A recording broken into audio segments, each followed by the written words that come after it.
Guys, another day, another tayo, bisita kay Tatay Digong. So actually trabaho ko ngayon mga ka-Indes, pero nag-day off ako kasi gusto kong pumunta doon sa ICC at makita si Congressman Pulong kasi palapit na din siyang umuwi. So nag-day off ako mga ka-Indes for half day. I hope na maabutan ko pa siya kasi as of now nasa loob siya ng as of now is bumisita na siya sa tatay niya, kay Tatay Digong, and then I think after 1 hour is lalabas siya. I hope na maabutan ko pa siya mga ka-Indays. Finger cross sa akin. Kasi naghintay pa ako ng bus na 13 minutes. Mga ka-Indays, I hope maabutan ko pa. So see you later sa ICC Detention Center. So naanimi diri mga ka-Inday sa detention, nakaabot ragyog ko together with Francis. Daghang kay tao, Ginoo ko Lord. 50 ang kinanglanon. Okay. Hello ate. Yung balik yung puti. Nag-half day rin ko sa kontrabaho. Bago mo naabot. Hanapang mo siya sa sulod. Sila tanan. Apa siya sa sulod no? Sa trabaho. 2 ka oras na pag yun. Gabay party list po tayo ha. Ito po yung magsusunod tama ng Universal Healthcare na sinulong natin ng 2017 Congress. Pagpapalawig po ng libreng tanghalian sa lahat ng kabataan at palalawigin din ang libreng irigasyon sa lahat ng maliit ng mga sakahan. Para po sa korupsyon, sisulong po natin ang Freedom of Information at saka ang Whistleblower Act na magkaroon po ng proteksyon na magsisiwalat ng mga kawalangyaan ng mga bangag sa gobyerno. PDP laban, sir. PDP Laban 10, straight po at mamili na kayo doon sa inendorsong dalawa pa ni BP Sara at ni Tatay Digong. Okay? Yeah. Dalawa lang po ha, huwag kayo sosobra. Ang daming tao. Grabe. Ayan na ba? Huwag ihag ha. Bawal ihag. Wala bawal ihag. Kapitan lang. Nakita mo na siya, te? Si Pulong. Ang kutukon pa namin picture. Ako wala pala giti mo ng one hit. Ako direct. Mas pa mo di ka mami ka dire kay gamay lang na. Correct. Ako na kanay mo Ikaw makakuan. So, ang daming tao mga ka-Indas. Hinintay namin si Congressman niya. 4 to 7 maghulat ako. Sandali lang ang doctor.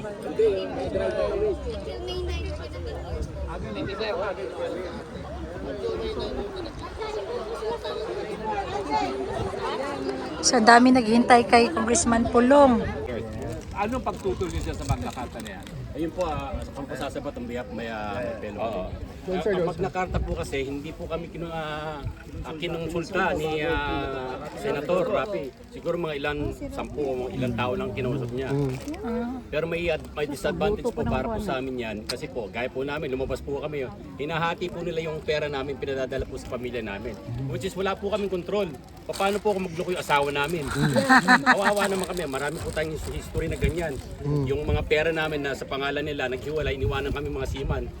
Good things sa akin kasi wala naman po akong asawa. Kaya lang on behalf of my colleagues, kawawa rin naman po sila. Paano kung maraming asawa? Ayun lang. Kailangan din po nahati-hatiin. Pero maling-mali po yung ginawa ni Senator para sa amin. Tama po. Kinusulta niya nakakaraming mga Pilipino. Kung amendahan yan at ang pangako ng Gabay Party List, amendahan yan, paano nyo gusto amendahan? Ay, kailangan po, kung ano po yung standard, let's say 20% po para sa pamilya namin, 80% po sa amin.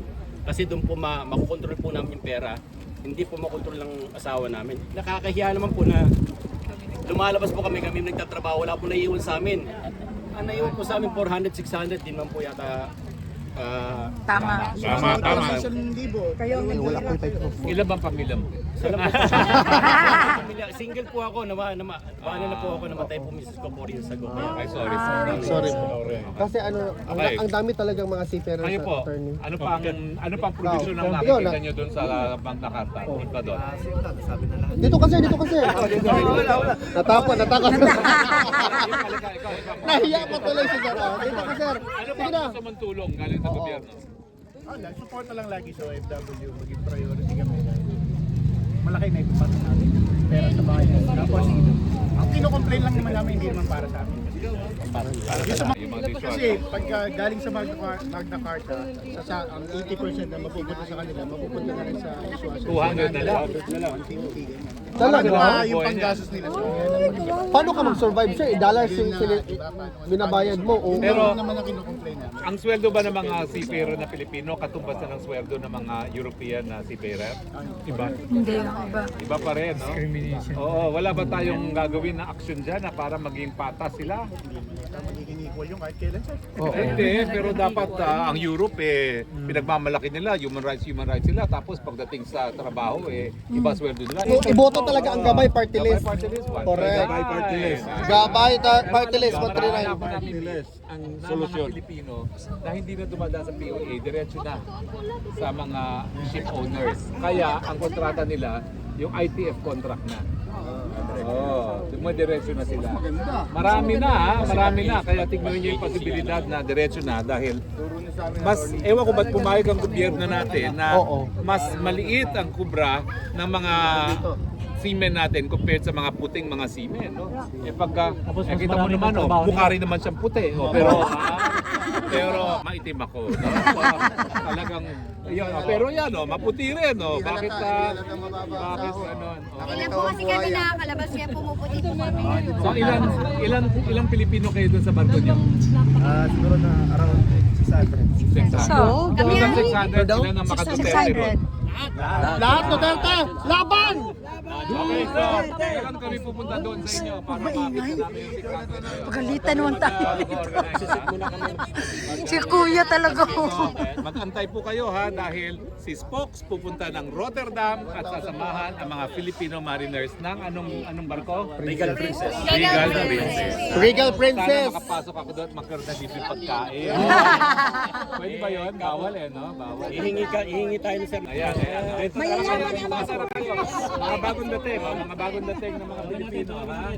Ayan, tera kayo. Dito muna kayo. Mag-interview muna ang interview. Ay, okay.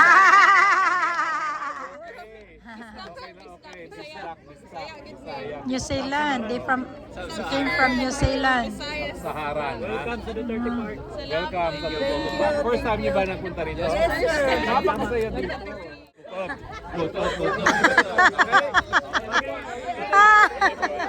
Ito talaga si attorney nang umuna. Huwag naman yung malakas ka, ayulong. Huwag masyado malakas yung mahina lang. Okay. Hila lang. Nasaan na kayong mga nasa likod? Yung mahina lang. Yung mahina lang.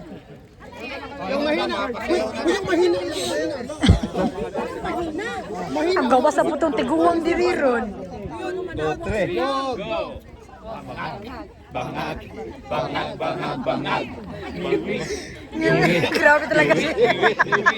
Butod.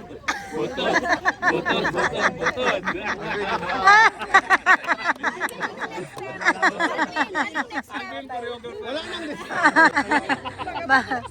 Mga kababayan, salamat sa pag-ano ninyo, sir, ha? Mulakaw na mo? Bilis na kayo. Antayin na Ay, basta tawagin niyo ako. Okay lang. Yes, para pangkalahatan. Siya na naman. Kay Ate Bibi ni mo. Pe, God bless you po. Hindi sa akin to, kay Bibi. Salamat sa nabigay ng pagkain. Glad Puto yun sa akin, naubos na. May rasyon na naman, no? Naubos na yung puto. Ayan, pangkalahatan to ha, pangkalahatan. Ano yung At Ano dapat i-kem kahit kaunti? Ate, last. Lumabas na si Kulong. Ayan. Punta na dito. Tayo para makinig ng Andiyan na si Kong, andiyan na si Kong.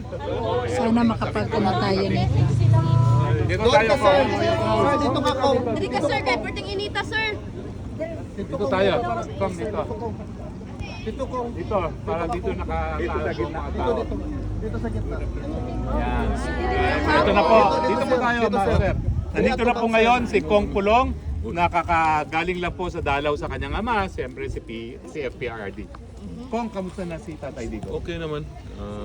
Yun, biruan ulit. Tapos pinasahi ko yung paa niya.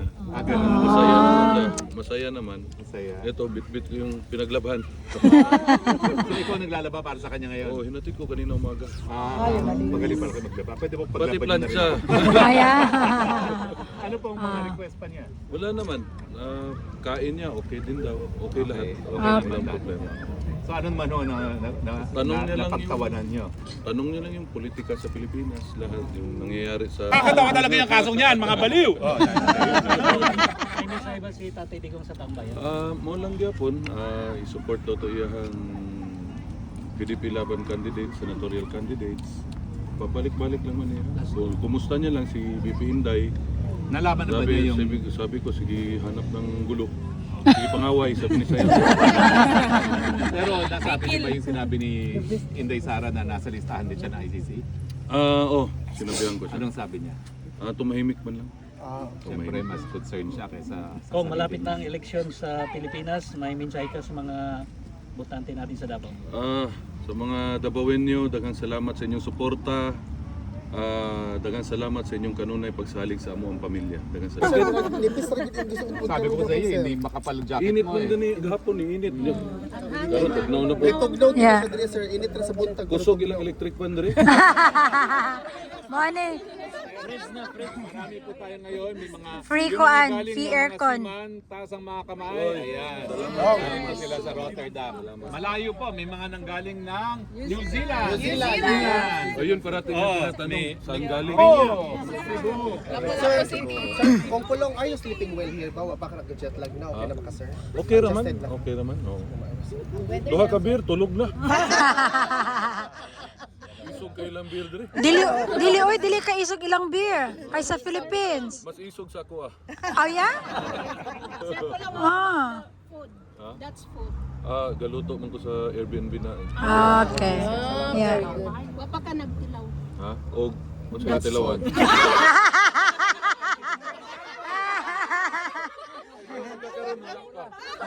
Live ta. Tatay Digong ba ako? Pwede nang dala ng pagkain, hindi pa rin. Dili. Bawal. Bawal pa rin. Excited ako makadaog Kong. Ha? Excited ako makadaog. Yeah, of course. Yeah. Lami man makadaog pero ang trabaho ang problema. Correct. Daog excited, ang trabaho ang problema. Salamat kayo. Yeah. Salamat kayo. Kaya taga Davao dire. Tara. Always present. Yes. Okay? Okay ang kadugang Kong. Ang daming tao. Ayan. Kahit saan. Muli ka ng total. Kaya grata. Wag na siya yung una. Ayan, daming tao. Dumami na bin.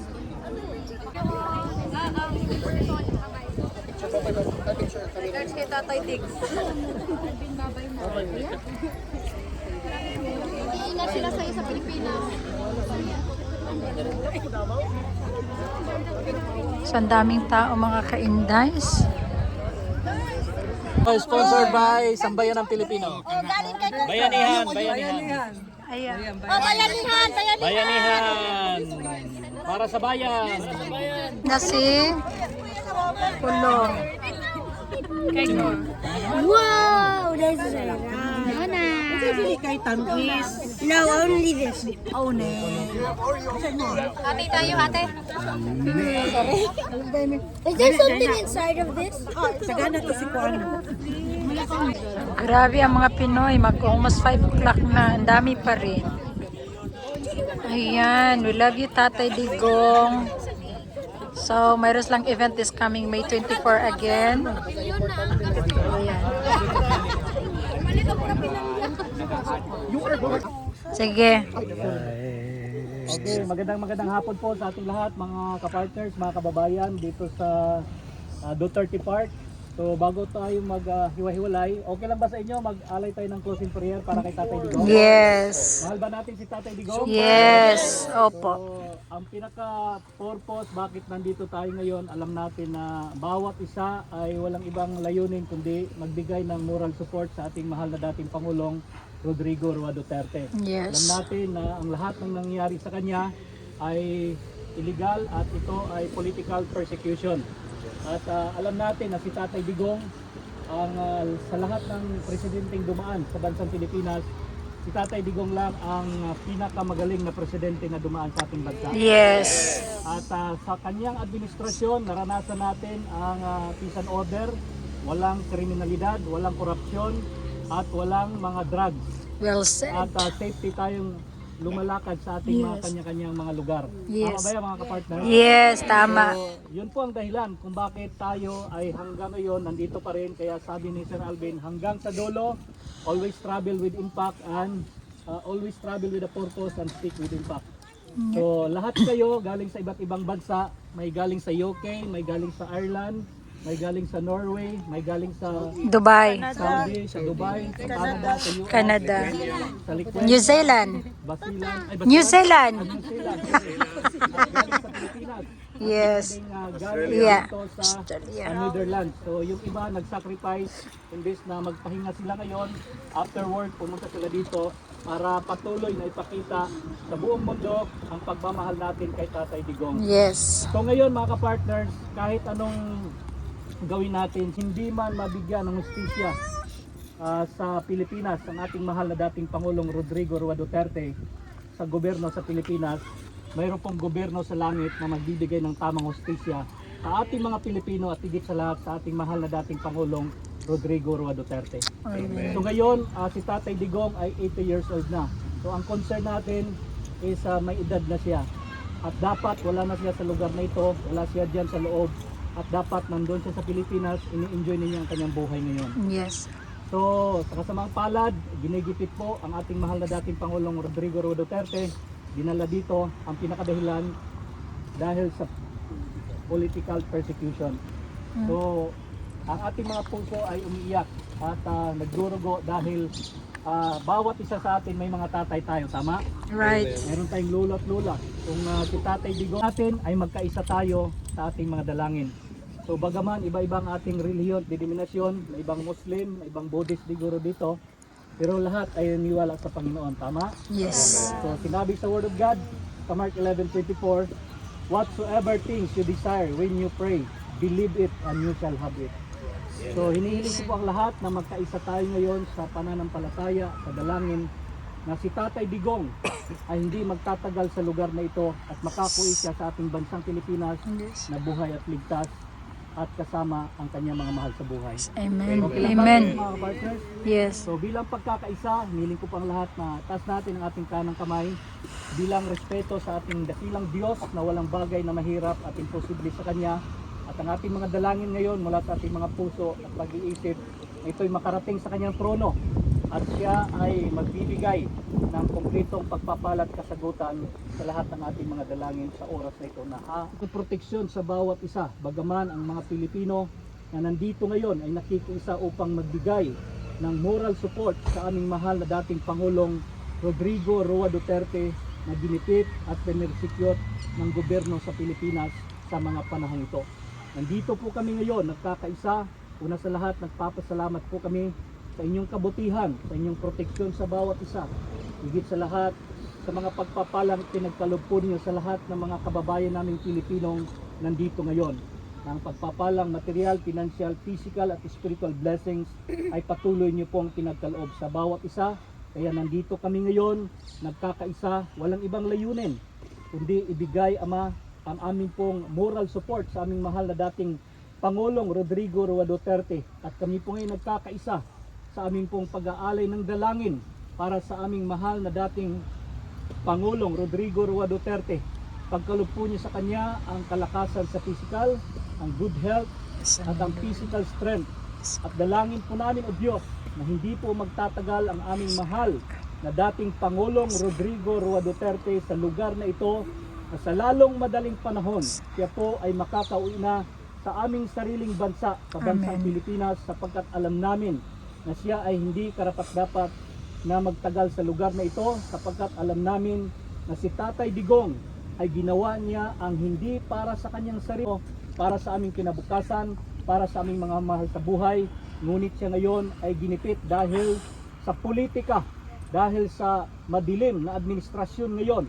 Dalangin namin, O Diyos, na kung hindi man kami makakuha ng hustisya sa sanlibutang ito, sa lupang ito, nihiling namin ang inyong gobyerno sa langit, ang inyong hustisya ay bababa po ninyo sa mga nanggigipit sa aming mahal na dating Pangulong Rodrigo Roa Duterte, sa pamilyang Duterte at sa aming mga Pilipinong nagmamahal sa aming sariling bansa. At dalangin po namin, O Diyos, na ipagkaloob po ninyo ang hustisya, ang kaligtasan sa aming mahal na dating Pangulong Rodrigo Roa Duterte. Alam po namin na walang ibang ginagawa ang aming mahal na dating Pangulo kundi para sa kabutihan ng bawat isa sa aming mga Pilipino na nagmamahal sa aming sariling bansa. Kaya dalangin namin ang pamilyang Duterte, pagpalain po ninyo si Vice President Sara Duterte, pagpalain po ninyo si Congressman Pulong, pagpalain po ninyo si Mayor Baste, pagpalain po ninyo si Ma'am Hanilet, si Miss Kitty at ang kanyang buong pamilya. Ang proteksyon at ang pagpapala ay pagkaloob po ninyo sa bawat isa. At sa aming lahat ng mga Pilipino na hindi titigil at hindi po sumuko na pamilyang Duterte ang aming pagmamahal at ang aming suporta sa kanya. Buo po, O Diyos, ang aming pananampalataya na sa lalong madaling panahon ay makakauwi na ang aming mahal na dating Pangulong Rodrigo Roa Duterte sa aming sariling bansang Pilipinas. Dalangin namin na kung hindi man siya mabigyan ng hustisya sapagkat madilim ang gobyerno sa panahong ito, ang inyo pong judgment ay bababa sa mga nanggigipit po sa kanya at matanggap nila ang judgment at upang magkaroon ng hustisya ang aming mahal na dating Pangulong Rodrigo Roa Duterte. Alam namin, O Diyos, ng kasamaan ay hindi magtatagal, ngunit ang kabutihan ay habang kami ay patuloy na nagkakaisa. Kami po ay uwi at aalis sa lugar na ito na daladala ang pag-ibig, daladala ang pag-asa, daladala ang kagalakan, daladala ang pananampalataya na tinutugon po ninyo ang lahat ng aming mga dalangin sa oras na ito. At kiniklaim namin, O Diyos, ang mga kasagutan sa aming mga dalangin sa hapong ito. Uwi po kami kasama ang Angel of Blessings, Angel of Protection, Angel of Victories, at kasama ang kasagutan sa lahat ng aming mga dalangin. Nabalik namin sa inyo ang kapurihan at kapasalamatan sa inyong dakila at makapangyarihang pangalan, aming Ama, aming Panginoon Kristo na may likha ng lahat ng bagay. Everybody say Amen! Amen! Mabuhay si Tatay Digong! Mabuhay! Mabuhay ang Pilipinas! Mabuhay! Mabuhay ang mga Pilipino! Mabuhay! God bless us all, mga kapartner. Yeah. One more thing. The truth that matters. Salamat po, mga kababayan. Sige, salamat.